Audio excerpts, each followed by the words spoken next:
Good morning, everyone. I'm Sharon Tucker. I live here in Cullman, Alabama, and I was invited to come read you a story today. Now, the story I'm reading you is a very special book to me. I've been reading this to my children and to other children for 35 years. So today I want to share it with you. So the name of our book is called The Christmas Puppy. Now, before we start, I have a little something in my box. What do you think it might be? At the end of the story, we will find out. So one chilly fall night in the warm kitchen of an old farmhouse, a tiny white puppy was born. He had floppy black ears and lots of tan spots. "Isn't he beautiful?" his mother asked the gray tabby cat who lived in the kitchen. "Do you see he has one spot that looks just like a heart?" Tabby cat stood up and stretched her paws. "Well, I suppose he's cute," she sniffled. "And with those big ears and those spots, I'm sure there won't be any problem in finding a good home for him. He looks like the perfect Christmas puppy." The spotted pup poked his nose out of the basket. "Well, what's a good home?" he asked. "Why, every animal knows that," the cat said wisely. "A good home is a place to live where it is safe, it is warm, and where someone loves you." The days passed and all the leaves fell from the trees. Thanksgiving was over and Christmas was on the way. The spotted pup could see the snow falling outside. Soon everything was covered in white. It was Christmas Eve. But everyone had been too busy baking cookies and decorating the tree to find the spotted pup a home. "I wonder if I'm supposed to go find my own good home," he thought. So when he saw the back door of the kitchen open, out he slipped right into the barnyard. In the barn lived a big brown horse. "Well, that looks like a good home," said the puppy to the horse. "You have lots of hay to keep me warm." "Yes," said the horse. "It's very cozy and warm in here. You're welcome to stay with me if you like." So the little puppy settled into the hay, but just as he began to close his eyes, the horse decided to move. First, the horse picked up one big hoof in the air, then he picked the other hoof up. The pup had to run so fast just so his new friend wouldn't step on him. "Oh," said the puppy, "your hay is very warm, and you've been very nice, but I don't think this is a good home for me. I'm too small to live with such a large horse. This isn't safe at all." Some field mice had been watching. When they saw the spotted pup leave the barn, they invited him to their underground home in the cornfield. "Why, thank you," said the pup, squeezing into the hole with the little mice.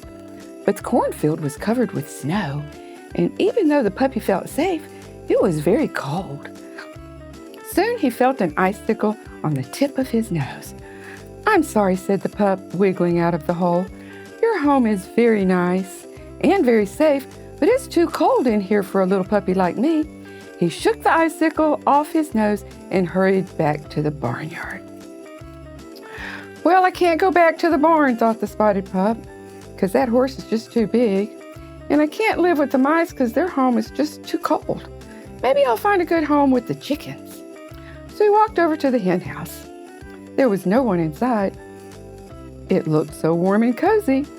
That pup just crawled right in and snuggled into the straw. But just as he began to fall asleep, the barnyard hen came back and picked him on the nose. "This is my house," she crackled.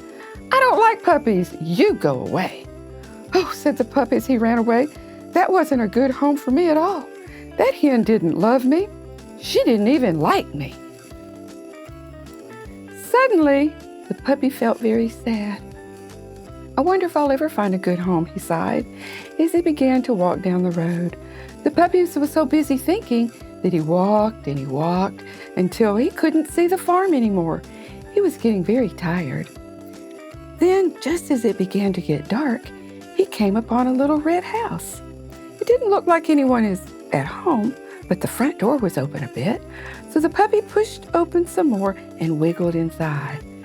There in the living room was a beautiful Christmas tree with lots of presents and boxes underneath. One red box was open, and the pup looked inside. "It's empty," he thought. "Maybe I can take a nap here and I can always look for that good home again later." So the puppy climbed into the box and snuggled into the tissue paper. The lid closed behind him, and he fell fast asleep. When he woke up, he could hear singing and laughing.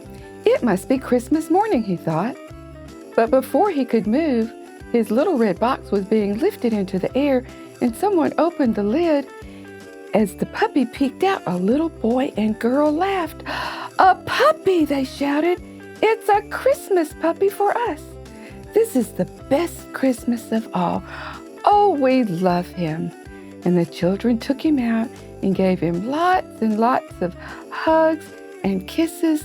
And when nighttime came, they put a little red blanket in his box to help keep him warm and tucked him in to go to sleep.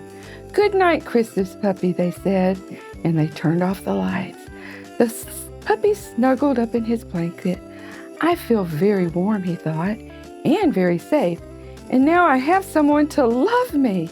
And at that moment, he knew right down to his little heart-shaped spot that he had been given the best present of all, a good home, and just in time for Christmas.